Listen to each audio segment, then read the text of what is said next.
My name is Gasper. I come from this small speck of land called Slovenia. I actually founded my own company back in Slovenia. Then I kind of found my opportunity here in Berlin, moved to Berlin, and so for the past half a year, as it says here, I've been driving the crazy train that is Dubsmash iOS app. I've been having a blast. So basically, as Daniel already mentioned a bit, so Dubsmash is a communication platform. Our main aim is to basically revolutionize how people video communicate. Okay, let me get through the overview what I kind of want to touch on today. So I think that the most important part of Dubsmash is video creation. So again, let's just go to the basics again. What Dubsmash is, you select a sound snip, and you basically dub yourself over a snip. You share that sound then with your friends or family or social networks or via Dubsmash platform itself. So what that incorporates, at its core there is a video creation process, and that takes into account video capture, then stitching together several video parts because users can actually pause during making a video. After that we have the merging of video with sound, rendering additional layers. Basically we're doing all kinds of cool stuff with AVFoundation. So let's just dive right into it. First step is, of course, video capture. Okay. Video capture. So what are the key components here that we use? We obviously have an audio player, as we have a sound snip playing in the background. And we have a custom video camera object to capture what's happening on the screen. So for audio player, we actually use an AV audio player. Main part here to actually emphasize is there is a call on the AV audio player that's prepared to play, kind of preheats the audio itself so that when the user wants to start shooting itself, the sound is there, it's prepared. Fun fact, AV audio player, not a subclass of AV player, so you won't find that function there, kind of a bummer. Anyhow, the other main thing to also mention is what we do use is we set category to, so the audio sessions category, we set it to category playback, which basically enables us to play sound even though the device itself is, for example, muted, or if there was some sound playing beforehand. These are just some pretty basic stuff that every app that deals with video has to do. Perhaps to just quickly mention some of the obstacles that we had to overcome. There are different screen sizes and aspect ratios, as everybody here knows, right? And I'm not just talking about Apple stuff, right? There's also all sorts of Android devices that we're supporting. So obviously this comes into play. You have to kind of think about that, right, when you make the video. I won't delve into this topic in particular today, but I just wanted to actually voice that because it is actually quite a big thing. We do use several different approaches, of course, auto layout and just zooming and translating are some of them, but I mean, you guys can imagine it's quite a big topic to talk about. The other interesting obstacle is actually keeping video capture in sync with sound. So from the early days of Dubsmash, when Dubsmash was not Dubsmash, but it was actually Starlice, we already encountered this problem. You have a snip, you have a sound snip, and you dub over it. And you think you are perfect because you are basically opening your mouth together with the audio itself. But in the end, the video is kind of out of sync. And it took quite some time to actually figure out what was it. And the thing is, it's human error because we are just not able to actually keep ourselves in sync with the audio itself, which is kind of fun thing. I mean, when you know it, right? Before you do, you're kind of like thinking, am I really such a bad dubber? I mean, is something wrong? Why are people not enjoying it? So that's it. So that's why I have one of the better named constants in my source code. That is magical video recording delay. And for those of you who are interested, it's 0.13 of a second. If you ever do dubbing, that's like one of the main takeaways. And then the third part that I just want to quickly mention is also how to make the video personal. So when I am sending a dub to, let's say, Daniel, right? I want it to be personal. Then how do you portray that through a video? And how we actually managed to do that sounds super simple when I tell it, but it's just putting a waveform on top of the screen, like all the way up on top. So the user knows, like he kind of wants to know when he should voice something, right? and the sound's waveform portrays that. And if the user looks at the waveform, which is all the way up top, what's there? There's the camera, right? So it's like he's talking to the camera itself, which actually seems like I'm talking to the person that I sent the video to. Again, it's the small things, right? But you really kind of do get there through experience.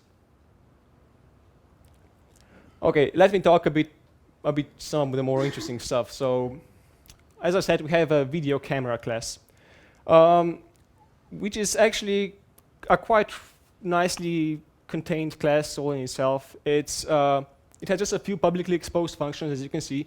As I mentioned, it's able to initialize a AV capture movie file output, from which you can actually then extract the output URL of the file you are recording.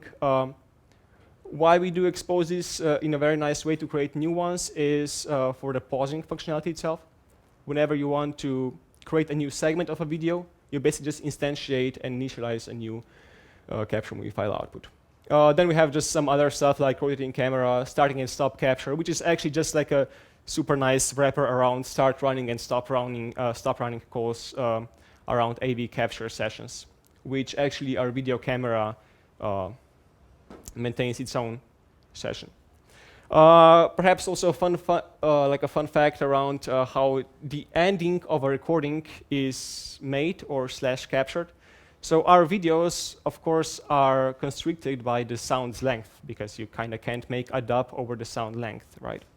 There's this nice feature on AV capture movie file output that is max recorded duration, which if you look at the documentation itself, it stops capture when that recorded duration is met. However, and as you will kind of see throughout the talk, not everything is very well respected in AVFoundation. I personally kind of have a love-hate relationship with it. When it works, it's great. It's really powerful. But when you set, for example, max recorded duration, it kind of works, right? I mean, it definitely does 90% of the time.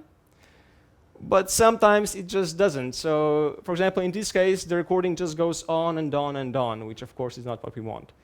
How do we tackle that?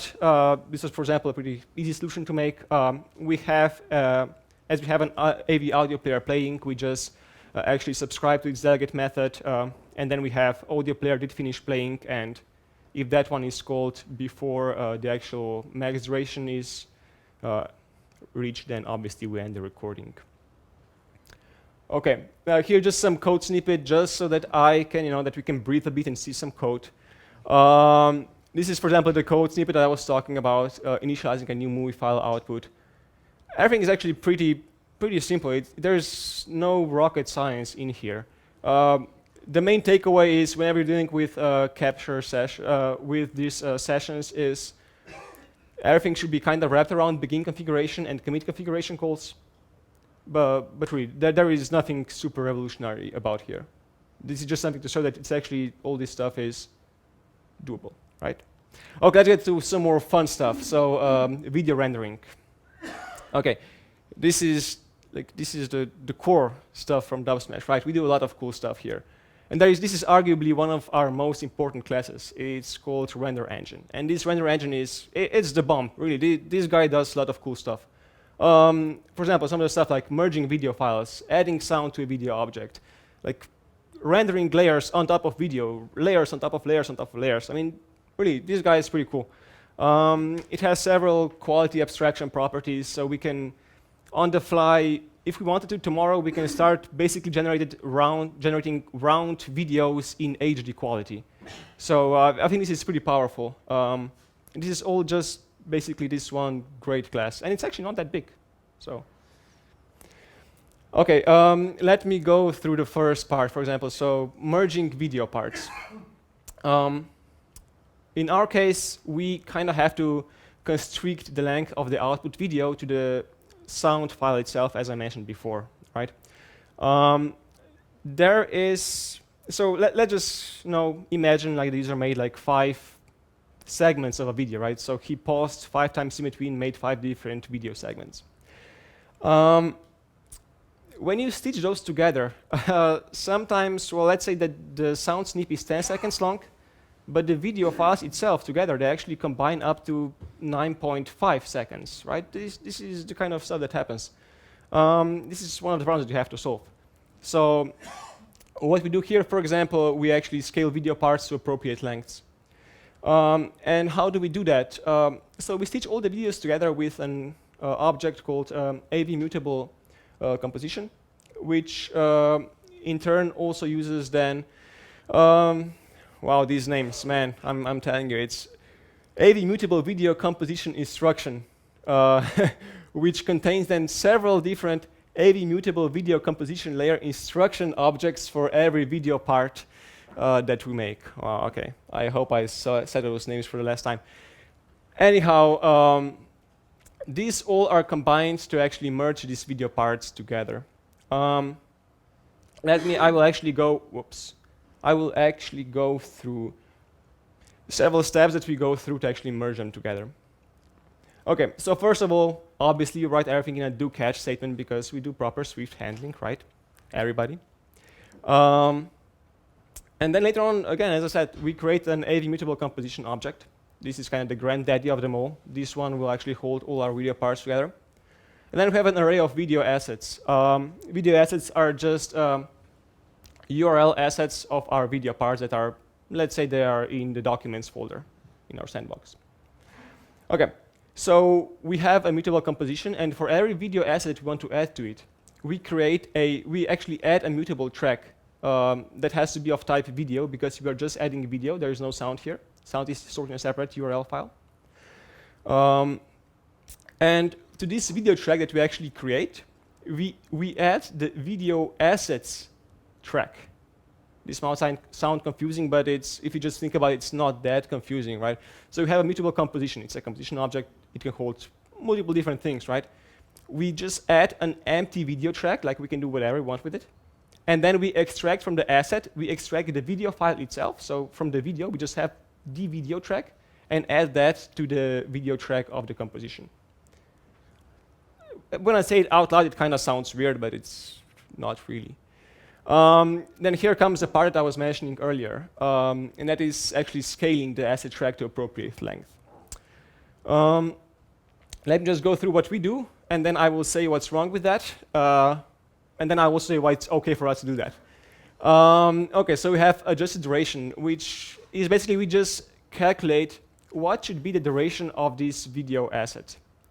So, as I said before, if you have like several video clips, they are too short, we obviously have to adjust them by some margin, and we just will say this should be the adjusted duration, so it's probably a bit longer. In the video track that we had, we insert a time range of this video asset track that we had before. So these two calls they kind of go hand in hand, so we just have to be super careful like how we define ranges, what we scale and what we insert. So we have to insert the asset's duration, not the adjusted duration, but the actual asset's duration we insert in the video track itself. So now the video asset track is now inserted into the video track itself. I hope you're with me because, again, the naming, God. And then when this is inserted, we actually scale the time range, which is actually, we scale the video asset durations, time range, to the adjusted duration. And this kind of stretches the video itself, but again, we're talking about milliseconds, microseconds here, whatever. So in the end, what we get is we get a synchronized video, because otherwise we've seen losses of up to, let's say, 4 frames. 4 frames actually in the end come to quite a desynchronized video. And I don't know if anybody noticed here, but let me just say what is kind of wrong here. Let's say we have 2 video parts. Together, let's say they have to create up to 10 seconds of video, right? First one is 9 seconds long, the second one is 1 second long.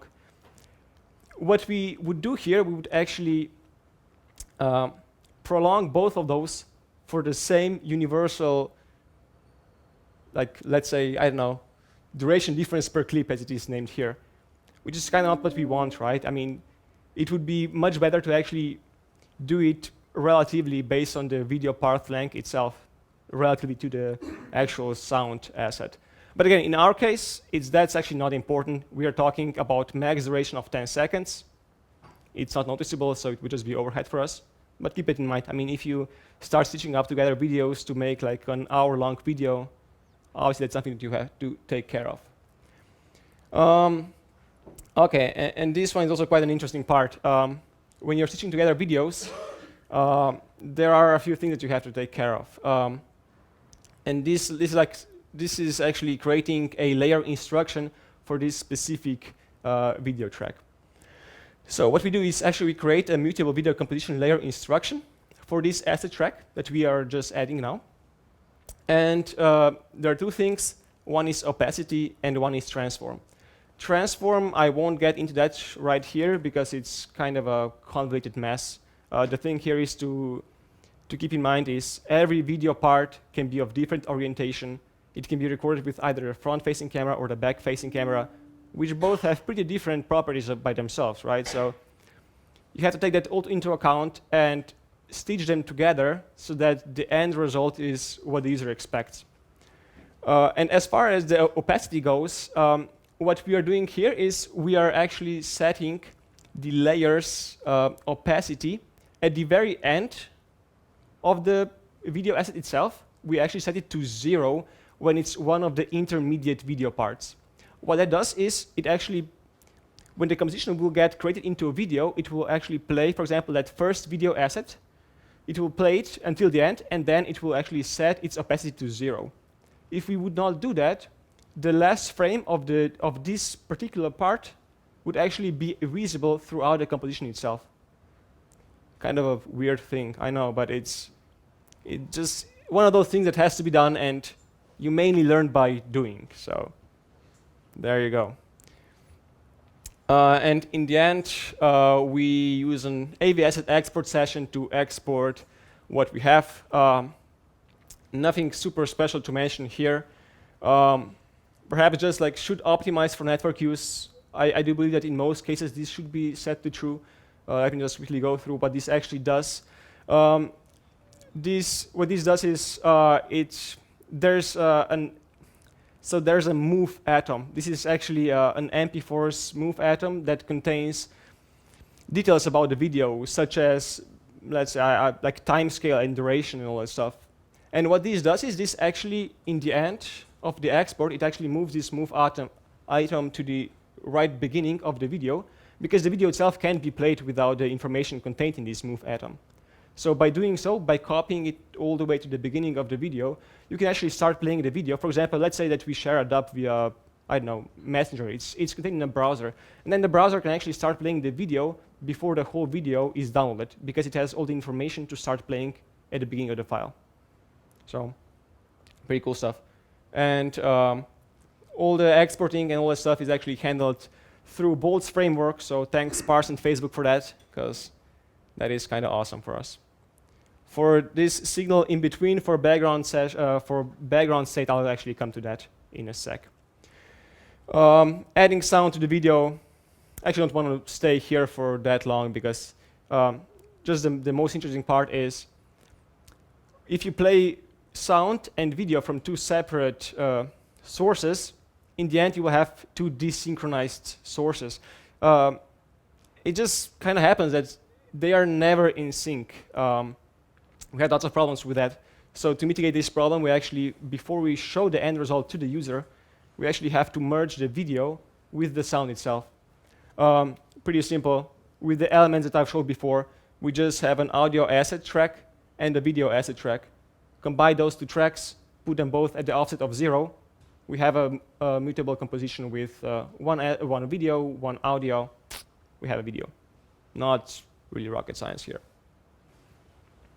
We have then, as I mentioned before, we have also some cool stuff like rendering different layers on top of the video itself, such as text in this case. Main takeaway here, it's actually really simple. This stuff might sound hard, but it's actually really simple, because you take a screenshot of the UI element that you want to present on the video. It can be a sticker or a text field or whatever. In this case, text field. Take a screenshot. You do some stuff with the frame so that it's kind of aligned how you want it to be aligned. The most interesting part is just add layer overlay to video composition. And what that does is Let me just go through this super quick. We create a parent layer. We add 2 layers to that. One will be the layer that will contain the video itself, and one will be the layer that we can draw on. Then we use this super nifty tool, a video composition core animation tool, and we just say basically render the video there, and we have the extra layer that we just add on top of this parent layer to do whatever we please. Adding text layer to that, not a problem, right? So in the end, you just have a video that has layer overlays. Okay, last slide, common pitfalls. I kind of wanted to touch on that subject, so let me vent a bit, yeah? I've been through thick and thin with AVFoundation. It's been my best friend, it's been my worst enemy. First off, doing practically anything AV related on a background thread, your app will crash. We had quite a few crashes ourselves. Keep in mind, your best friend is checking for application state active. Always, when you're exporting, when you're instantiating sessions, when you're doing anything with the camera itself, this is something that you have to really pay attention to. And lots of these calls are obviously asynchronous, so even when the call returns, you have to check for application state.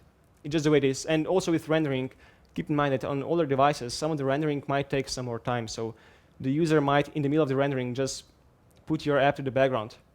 And the rendering won't continue. I'm telling you, like this backgrounding stuff, it can be a bitch. Okay. Again, I mentioned the second one. Like it's these little small things. They kind of question, make you question AVFoundation itself. Like max record duration, not really super reliable. But at least we have these errors that pop up. They're super descriptive. This one is like one of my favorites. NSOS status error domain code whatever. I actually have here one. There is one enum that's called AV error that has quite a few cases of AV errors. One of my all-time favorites, one I've encountered the most, is actually called .unknown. And then good luck with that, right? But don't let that scare you. I mean, AVFoundation can be super fun to play around with. Cool, guys. Shameless plug. We are actually looking for iOS devs and Android devs. So please, if you guys are interested, we are here, and we want you. So please, questions.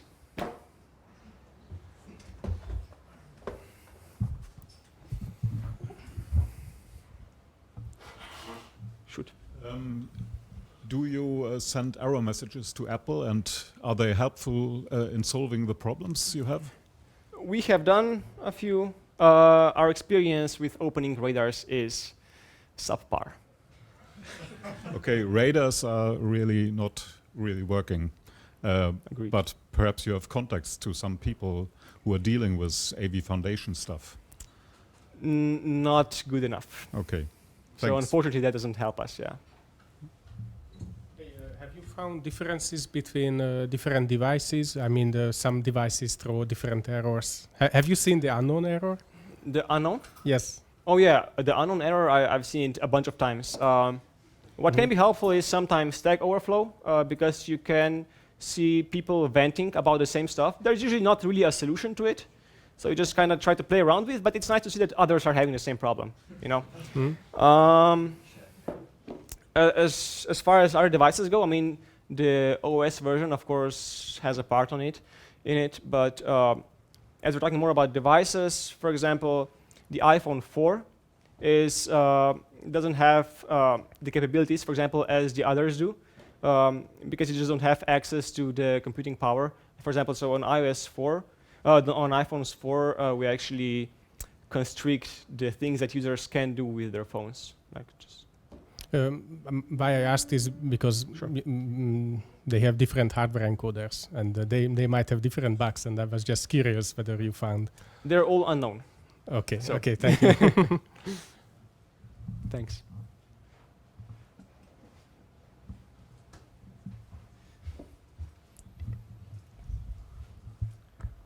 A couple of minutes ago, you said that the rendering engine is not that huge.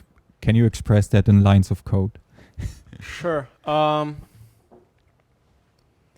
think it's around, I would say 300, something like that. Okay. Or a bit more. Like That's really 350. small. Yeah. I mean, we are all used to our view controllers being super huge, so yeah. Okay, thanks.